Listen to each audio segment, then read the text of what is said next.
Actually, I've decided to go on a trip to Hawaii starting now. I received a call from my husband, who betrayed me and continued to extort money from me. I haven't heard anything about Hawaii. My husband responds to this with a smile on his face. Well, you didn't say anything. Even I need to take a break once in a while, you know. So I decided to unwind in Hawaii. What about the money? I borrowed your credit card. I'll be living it up, so take care of the payments. I hurriedly checked my wallet. Certainly my credit card was missing. Hey, what do you mean, taking my card without permission? Don't be stingy. Your earnings are mine, and what's mine is mine, right? So I have the right to use it too. Who does he think he is? Some cartoon character? My husband spun arguments that make me want to say just that. When I firmly refused, he responded with a, well, if that's how it is, and the call from him ended. Finally, I began to take action. As a result, my foolish husband is about to experience hell. My name is Grace. I'm a 31-year-old housewife. To be honest, my family is well off. My father runs a company, and my mother is a full-time housewife, and I hold a managerial position at my father's company.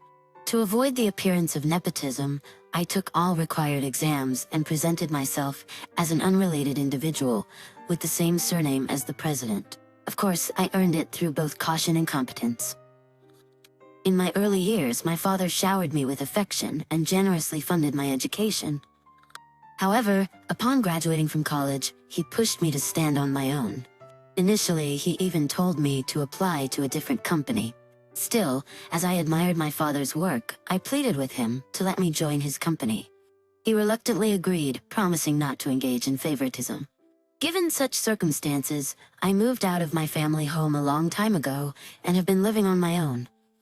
Motivated via a desire to repay my father, I dedicated myself to work for several years.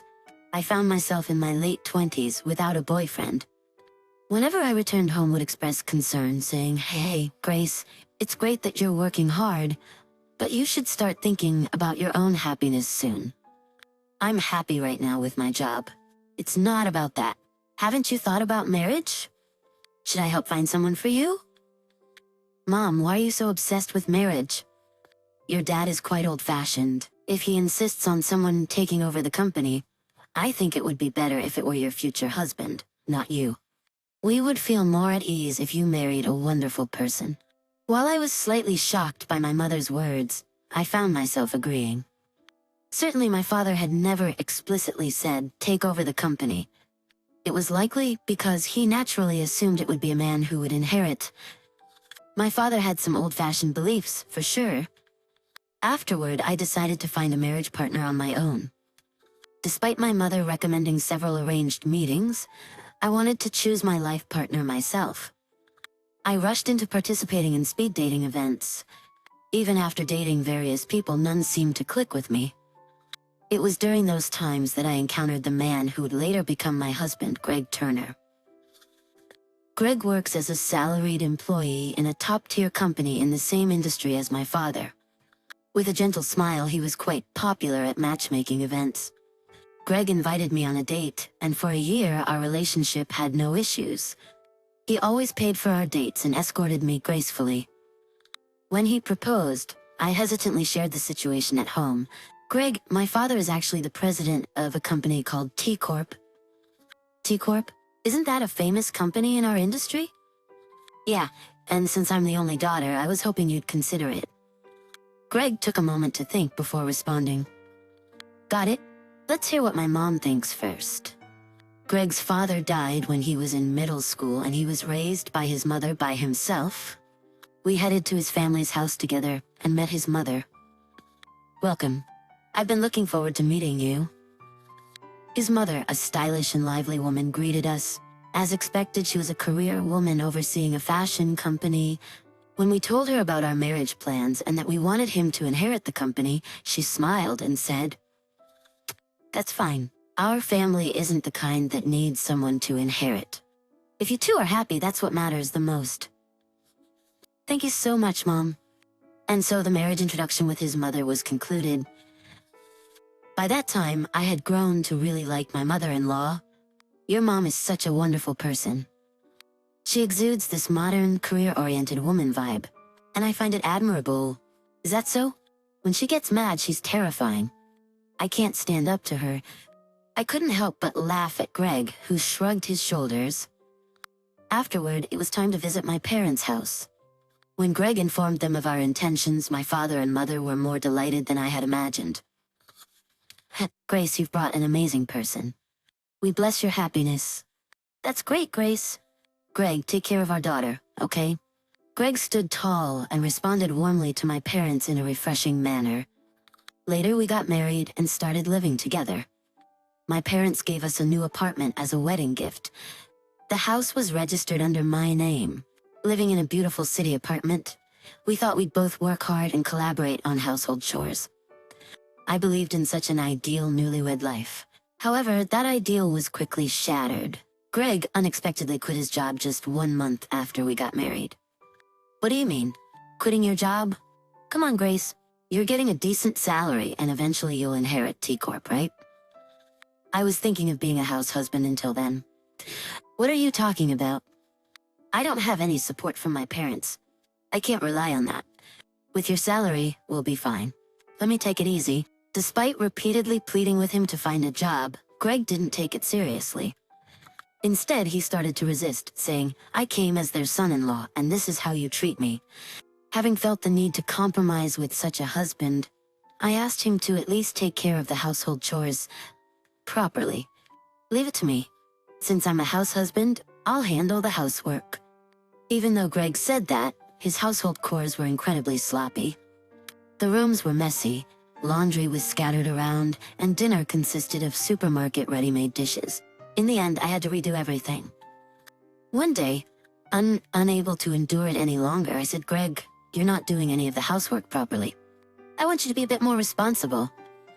What? I'm doing my best. What's with that attitude? But, seriously, that's what you call having some moral standards?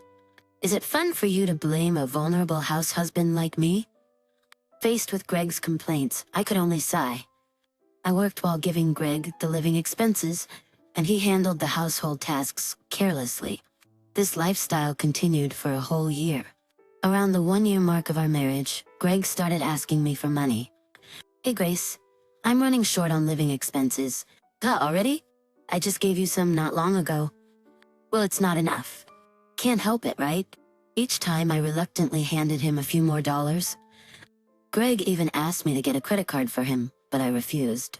With his spending habits, it was unpredictable. Greg, what on earth are you spending so much on? This is gonna put us in the red. I was quite worried. During that time, I had to plan a company trip, so I went to a travel agency alone. I was having a meeting in a booth surrounded by walls when I overheard a conversation in the next booth. Hey, where are we going? The Bahamas? Anywhere with you is fun, but you know, isn't Hawaii better than the Bahamas? I could hear snippets of the couple's conversation. The voice of that man was unmistakably familiar. It was the exact voice of my husband, Greg. I interrupted the meeting, peeked out from behind the wall, and confirmed it. There he was, Greg, with a smug smile, arm in arm with a woman I didn't recognize, selecting brochures for their trip. At that moment, I understood everything. The reason he became cold towards me and frequently asked for money was because he was having an affair with that woman. I won't forgive him for making a fool out of me. While my head felt like it was boiling, I returned to the meeting booth. The scene I witnessed a moment ago kept swirling in my mind. After that, I took action and asked a private investigator to look into Greg. In just 1 week, substantial evidence of his affair had been gathered. It turned out he was meeting that woman almost every day while I was at work. The woman's name was Heather. Apparently she worked at night while I was at work. As I was grappling with the results of the investigation, my phone rang. The caller was Greg. Hello? Oh, Grace. Working hard, huh? Greg spoke arrogantly. So what? What do you want? Can you guess where I am right now? An airport announcement could be heard in the background. The airport? Ding dong. Actually, I've decided to go on a trip to Hawaii now. Greg casually mentioned such a thing. In my mind, the image of the two choosing a travel brochure at the booth came back. I tried to stay as calm as possible. Hawaii? I never heard about that. Well, you didn't say anything. As a full-time house husband, I need to relax sometimes, right? So I decided to stretch my wings in Hawaii. Huh?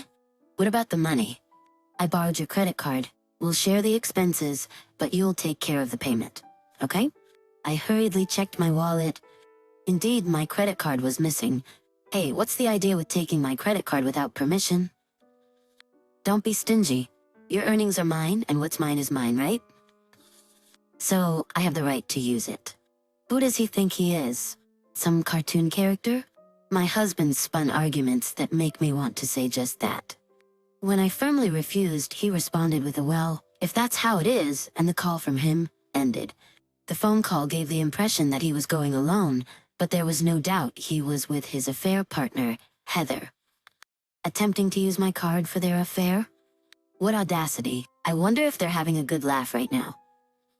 Even though he was my husband, I was utterly disgusted. I must teach him a lesson.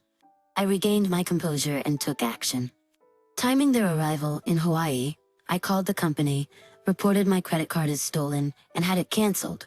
After a while, Greg called me, but I ignored it. 5 days later, when I was at home, Greg returned in a tattered state. His hair was sticky, his face showed signs of fatigue, and he looked as if he hadn't taken a bath. Perhaps sunburned. In such a state, Greg confronted me. Hey, my credit card didn't work there. What's going on? Huh? I canceled it. You canceled it? Why the hell would you do that? I told you I was going to Hawaii, didn't I? If the card is stolen, canceling it is only natural. Greg became furious at my nonchalant response. Because of you, I couldn't even stay in a hotel and had to sleep rough in Hawaii. I hardly had any cash, so I survived on just 2 pieces of bread for 3 days. I thought I was going to die. So how did you make it back? All I had was a plane ticket. I got tangled up with the local punks and it was a real mess. How are you gonna make up for this? Oh, it sounds like you had a fun Hawaii trip. As I calmly remarked, Greg glared at me. But seriously, you didn't have to go this far, did you? My life was really in danger. I feel like suing you. It's me who should be suing. But at that moment, I threw several photos on the floor. Those photos clearly showed evidence of Greg's affair. Intimate moments, entering a hotel, and even a snapshot of them holding a large travel bag at the airport. Seeing those pictures, Greg's face turned pale. What is this? Did you know about it? Yes, I've been asking the detective agency for a while now. You were planning to use my card for your affair, weren't you? Facing Greg, who turned pale and stuttered, I continued calmly. You'll compensate me for the affair, and the money you embezzled, of course. And of course, we're getting a divorce. Divorce? Are you kidding me? Divorce over something like this. Just as Greg uttered those words, a woman's voice echoed in the room. You're the one kidding around. Upon confirming the source of the voice, Greg's legs gave out. Mom, why are you here? Yes, I had summoned his mother to this place. I explained his behavior and lifestyle, showed evidence of his affair, and had his mother waiting in the next room. His mother approached him with determination and delivered a powerful slap. Smack! A loud sound echoed in the room. What the hell, Mom? What are you doing? What about you? I didn't even know you quit your job. Not only did you become unemployed and rely on Grace, but you also stole her credit card for a cheating trip. What on earth were you thinking? Well, the only thing you can do is to sincerely apologize to Grace and accept her demands. Come on, sit down. Greg's mom grabbed his head and forced him to sit on the floor. He told me in a trembling voice as he shrank back from such a mother. Grace, I'm really sorry. It's all my fault. That's right. There's no denying that. At that moment, Greg lifted his head. But please, don't just divorce me. I don't want to lose this life. My position as president of T-Corp or anything else. I'll be a good husband from now on, so please let this incident slide. His mother, without a moment's hesitation, forcefully slapped Greg's head.